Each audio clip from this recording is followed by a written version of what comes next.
Recent developments in medical management have markedly improved the outlook for patients with spinal cord injuries. In years past, a spinal cord injury which resulted in paraplegia, paralysis below the site of injury, meant at best a sentence to a semi-life in bed. The threat of serious infection was always present. New surgical techniques and knowledge of nutrition, sulfa drugs, penicillin, streptomycin, all have greatly increased life expectancy for such patients. Whatever the medicine, the doctor signs the prescription. A prescription of physical medicine is thoughtfully prepared by a skilled medical specialist, a physiatrist. The early application of this new and growing branch of medicine brightens the paraplegic's outlook for a useful, independent life.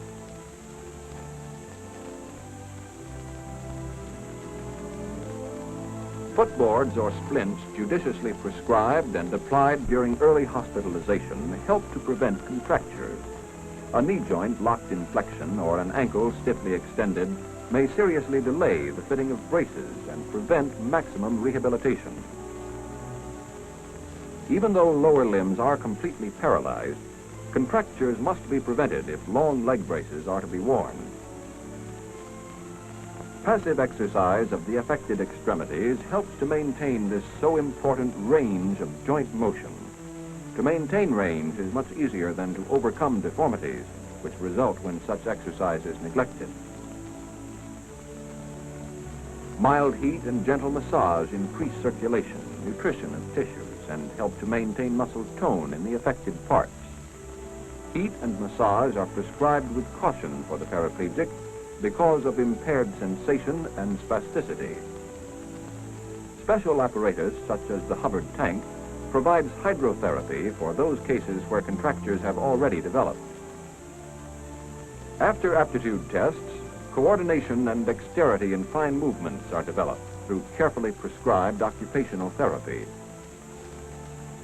Ultraviolet light is administered for general tonic purposes and specifically to assist the healing of decubitus ulcers. Dynamic physical reconditioning activities, individually prescribed, prevent deconditioning, maintain muscle strength and tone, and prepare the patient for crutch walking and other functional activities which constitute the highest degree of paraplegic independence. Yes, modern medicine can do much to aid such patients.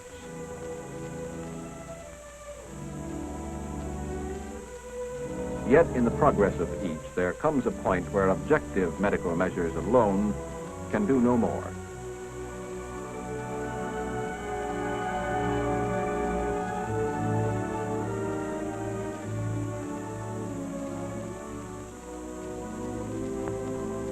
At this point, the neurosurgeon, urologist, orthopedist, and all others serving the patient medically must cooperate with deep understanding and free imagination to enlist the patient's whole being in the grim struggle to free a personality of the crushing weight of useless limbs.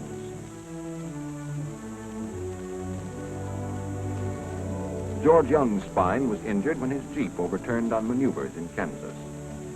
To take full advantage of George's potential for rehabilitation, the doctor must know his attitude. Does George wholeheartedly accept the help offered? What is he thinking?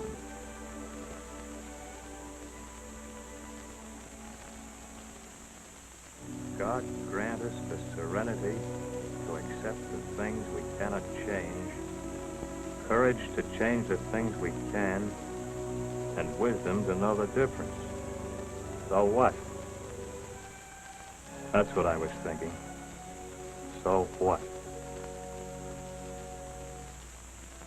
Then the major came in. He just glanced at me out of the corner of his eye and went right over to the other fellow in the room, Ray Hennessy. I knew Ray to speak to from seeing him around the hospital for the past couple of months. Well, Hennessy started to get out of his chair. Anybody who'd spent the time I had in a hospital would have recognized the spasticity that made it hard for Ray to lock the knee joints of his braces. But the Major didn't try to help him a bit.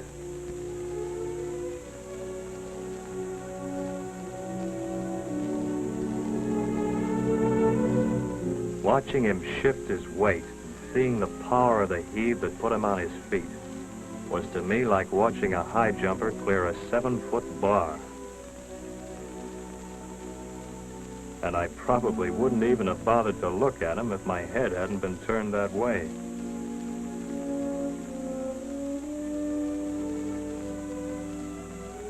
When he did get to his feet, he looked, well, proud, like he'd just pitched a no-hit ball game. Seems funny to think that the way people look at each other can mean something to somebody who's watching him. Well, those looks meant something to me, all right. I got to know Ray, found out his injury was about the same level as mine. And with those spasms tying his legs up in knots every once in a while, theoretically, he was worse off than I. But he wasn't. He was a whole lot better off. He could stand and walk independently. Ray, paralyzed from the waist down. Ray, a man with the serenity to accept what he couldn't change, the courage to change what he could. Wisdom to know the difference? Well, that's the doctor's job. I'll let you in on a secret.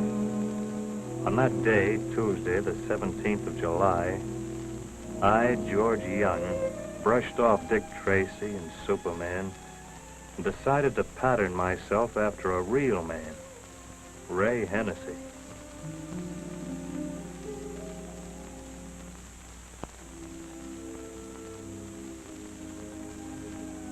The very next day, funny thing, maybe the Major could explain how it happened, I was transferred to the same ward as Ray. The bed right next to him, as a matter of fact.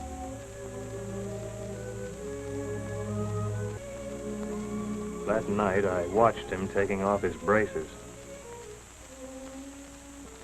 There were nurses and ward men around, plenty of people who would have been glad to help. But Ray managed by himself.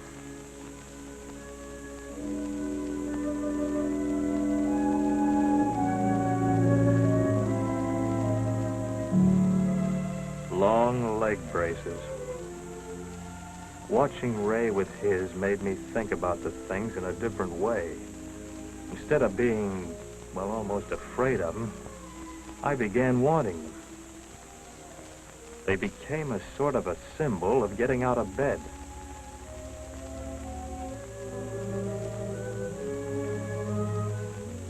What's the use? You have to be able to sit up to put braces on. But if you want anything enough, I remembered when I was a kid wanting a bike, like Howie Bassett's down the street. My dad couldn't get it for me that year. I remember I took over Chris Wiley's paper route, and I did get the bike.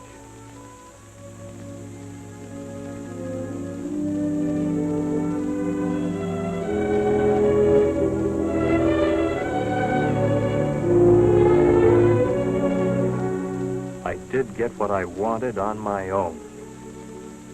On my own. When Ray asked me how long I'd been able to sit up by myself, it came to me that this was the first time. The physical therapists and doctors had been trying to get me to sit up by myself for a couple of months. And now here I was doing it, and nobody'd urged me on or helped me. I didn't even know how I'd done it. But that didn't make me any less proud of it. It was just as if something in me that had been sleeping had awakened.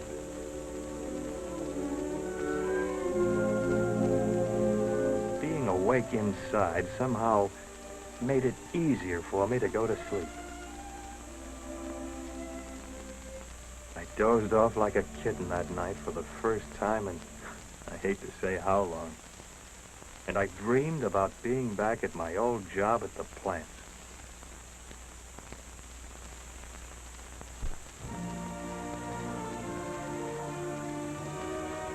The next morning, when Major Fenton and Lieutenant West, the physical therapist, came into the ward, they didn't look in my direction for what seemed like an hour.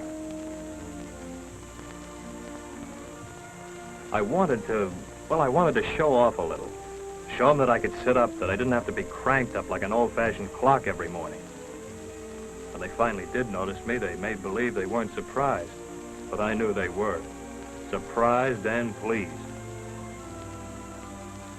I was just plain pleased. This sitting up by myself was something special. Not that I'd been a difficult patient. I didn't have any bed sores and my bladder was well under control. But all that had been done by the doctors and nurses. Sitting up, I'd done by myself.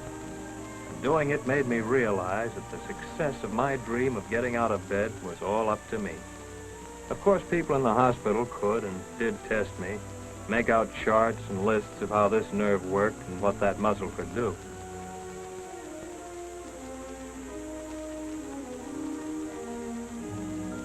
I really put out during the muscle test Lieutenant West gave me that day.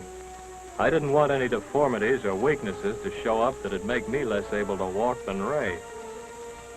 During the test, she told me that I didn't have any serious limitations of joint motion, but that I was stiff, and many of my good muscles needed to be either stretched or strengthened to be of real use in getting out of bed. By then, that idea of getting out of bed was strong in my mind. So before the major left the ward, I called him back and put it right up to him. Major, when am I going to get out of this bed? He didn't answer. He just looked at me and threw the problem right back in my lap.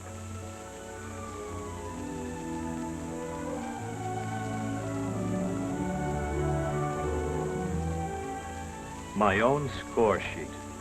I didn't get it at first. It looked like one of those test charts, except that it was longer.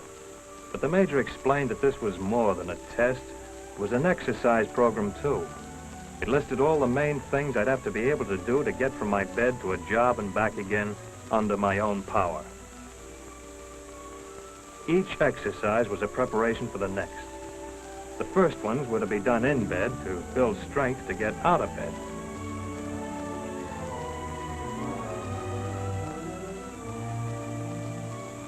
I tried number 1, but now this wasn't just exercise for exercise's sake.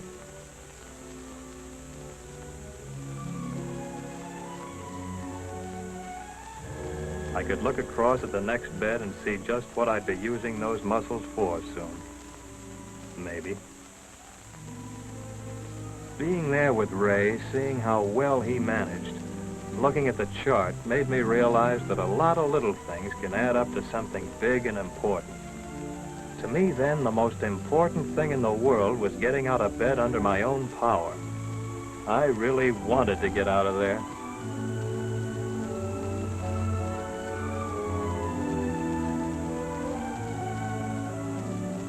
I didn't know where Ray was going, maybe just to the PX for a tube of toothpaste. But wherever it was, that's where I wanted to go, too.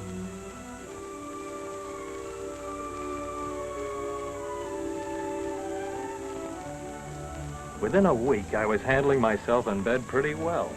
I could sit up, turn over, even dress myself. So then my problem was getting out of bed and onto a wheelchair.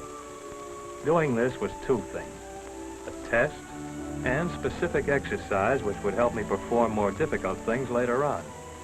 I'd started on the road toward independence.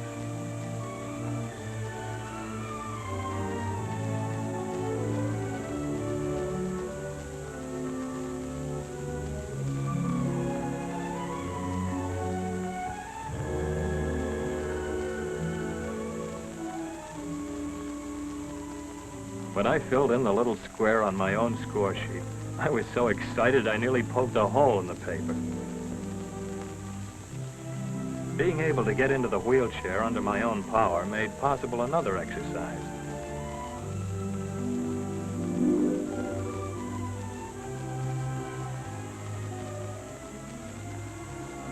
A real push-up, which soon developed the strength needed to perform a very important function from the standpoint of being independent of others.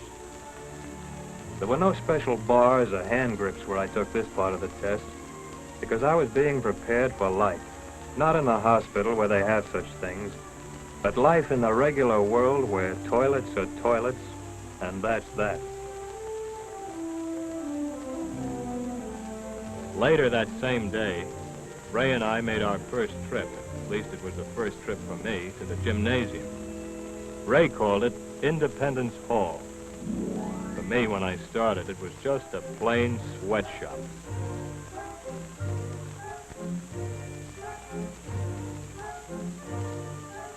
Just because a fellow isn't strong enough to lift himself out of a wheelchair to the floor in one fell swoop, there's no reason he can't get from chair to floor by himself.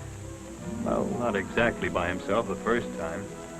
Ray helped with advice, and some of the other fellows had helped set up the stools to make the ramp. Doing it that way, you actually do get out under your own power. There's satisfaction in that.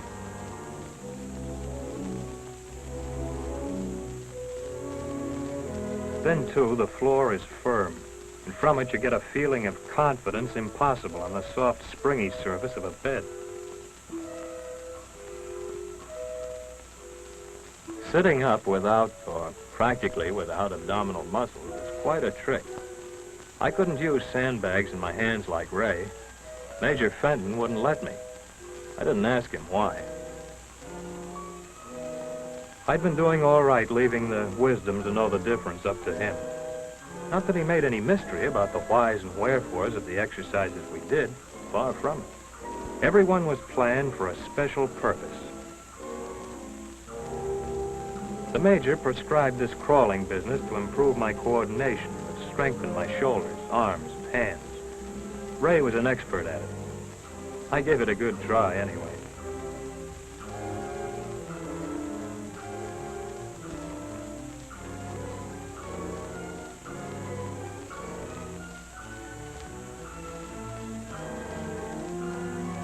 They call this the walking on the hands sideways exercise.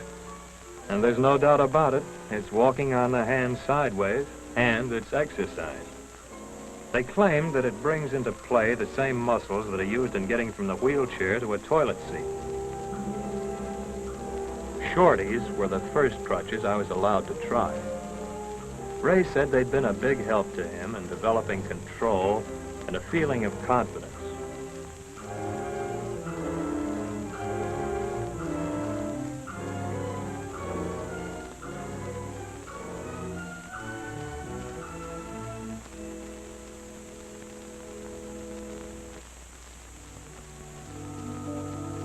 I saw what he meant when I finally got my braces and stood for the first time with the aid of regular crutches.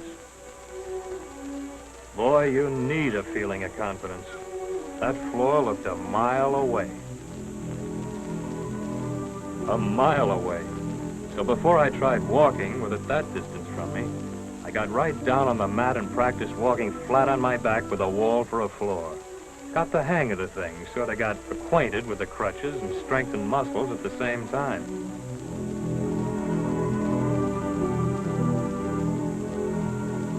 There were a lot of exercises I had to master before actually trying to walk on crutches. Parallel bars are much more stable. I learned something about posture and got a feeling of balance. Balance for a fellow with my kind of injury is difficult. About the same as an uninjured man balancing on a pair of very high stilts. With the solid bars for support, I practiced the actual gait I'd later be using with the crutches. They call this the swing-to gait. Now and then, on good days, I'd cheat a little and swing through. But it was all good exercise, hard work.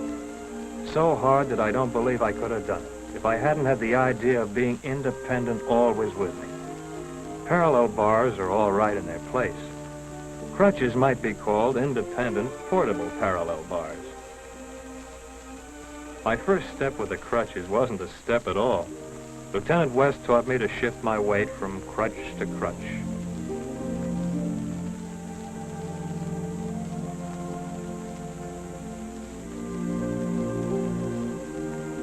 I had to make sure that I didn't push down on the crutch and at the same time try to raise it.